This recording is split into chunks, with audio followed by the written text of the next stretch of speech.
How's it going, everybody? This next flash story is The Eyes Have It by Philip K. Dick. It was quite by accident I discovered this incredible invasion of Earth by life forms from another planet. As yet, I haven't done anything about it. I can't think of anything to do. I wrote to the government, and they sent back a pamphlet on the repair and maintenance of frame houses. Anyhow, the whole thing is known. I'm not the first to discover it. Maybe it's even under control. I was sitting in my easy chair, idly turning the pages of a paperbacked book someone had left on the bus, when I came across the reference that first put me on the trail. For a moment, I didn't respond. It took some time for the full import to sink in. After I'd comprehended, it seemed odd I hadn't noticed it right away.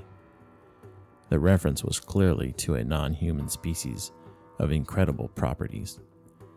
Not indigenous to Earth, a species, I hastened to point out, customarily masquerading as ordinary human beings. Their disguise, however, became transparent in the face of the following observations by the author. It was at once obvious the author knew everything and was taking it in his stride. The line, and I tremble remembering it even now, read, "His eyes slowly roved about the room." Vague chills assailed me. I tried to picture the eyes. Did they roll like dimes? The passage indicated not.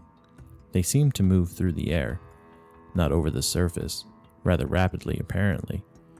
No one in the story was surprised. That's what tipped me off. No sign of amazement at such an outrageous thing. Later, the matter was amplified. His eyes moved from person to person. There it was in a nutshell. The eyes had clearly come apart from the rest of him and were on their own. My heart pounded and my breath choked in my windpipe. I had stumbled on an accidental mention of a totally unfamiliar race, obviously non-terrestrial. Yet, to the characters in the book, it was perfectly natural, which suggested they belonged to the same species. And the author, a slow suspicion burned in my mind. The author was taking it rather too easily in his stride. Evidently, he felt this was quite a usual thing. He made absolutely no attempt to conceal this knowledge. The story continued. Presently, his eyes fastened on Julia. Julia, being a lady, had at least the breeding to feel indignant. She is described as blushing and knitting her brows angrily. At this, I sighed with relief. They weren't all non-terrestrials. The narrative continues. Slowly, calmly, his eyes examined every inch of her. Great Scott! But here the girl turned and stomped off, and the matter ended. I lay back in my chair gasping with horror. My wife and family regarded me in wonder. "What's wrong, dear?" my wife asked. I couldn't tell her. Knowledge like this was too much for the ordinary run-of-the-mill person. I had to keep it to myself. "Nothing," I gasped. I leaped up, snatched the book, and hurried out of the room. In the garage, I continued reading. There was more. Trembling, I read the next revealing passage. He put his arm around Julia. Presently, she asked him if he would remove his arm. He immediately did so, with a smile. It's not said what was done with the arm after the fellow had removed it. Maybe it was left standing upright in the corner. Maybe it was thrown away. I don't care.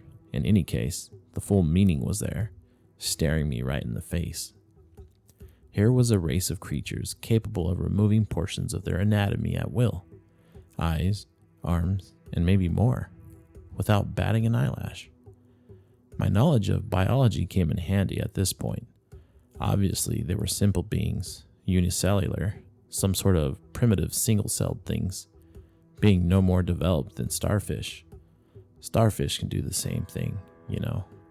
I read on, and came to this incredible revelation tossed off coolly by the author without the faintest tremor. Outside the movie theater, we split up. Part of us went inside, depart over to the cafe for dinner. Binary fission? Obviously. Splitting in half and forming two entities. Probably each lower half went to the cafe, it being farther, and the upper halves to the movies. I read on, hands shaking. I had really stumbled onto something here. My mind reeled as I made out this passage. I'm afraid there's no doubt about it. Poor Bibney has lost his head again. Which was followed by, and Bob says he has utterly no guts. Yet Bibney got around as well as the next person. The next person, however, was just as strange. He was soon described as totally lacking in brains. There was no doubt of the thing in the next passage. Julia, whom I had thought to be the one normal person, reveals herself as also being an alien life form, similar to the rest. Quite deliberately, Julia had given her heart to the young man. It didn't relate what the final disposition of the organ was, but I didn't really care. It was evident Julia had gone right on living in her usual manner, like all the others in the book, without heart, arms, eyes, brains, viscera, dividing up in two when the occasion demanded, without a qualm. Thereupon she gave him her hand. I sickened. The rascal now had her hand, as well as her heart. I shudder to think what he's done with them by this time. He took her arm. Not content to wait, he had to start dismantling her on his own. Flushing crimson, I slammed the book shut and leaped to my feet, but not in time to escape one last reference to those carefree bits of anatomy whose travels had originally thrown me on the track. Her eyes followed him all the way down the road and across the meadow. I rushed from my garage and back inside the warm house, as if the accursed things were following me.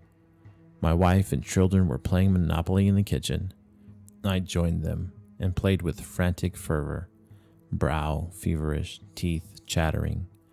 I had had enough of the thing. I want to hear no more about it. Let them come on.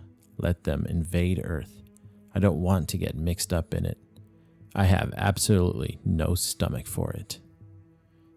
The end. So sometimes when I read these books or read these titles, they have a short description of what I'm getting into. And I read this, or I read the description thinking that this was a guy that was actually onto something, like onto aliens actually being around. Not that he was reading an article and it was like brought out of context. So that's kind of funny, a little disappointing that it wasn't what I actually thought I was about to read.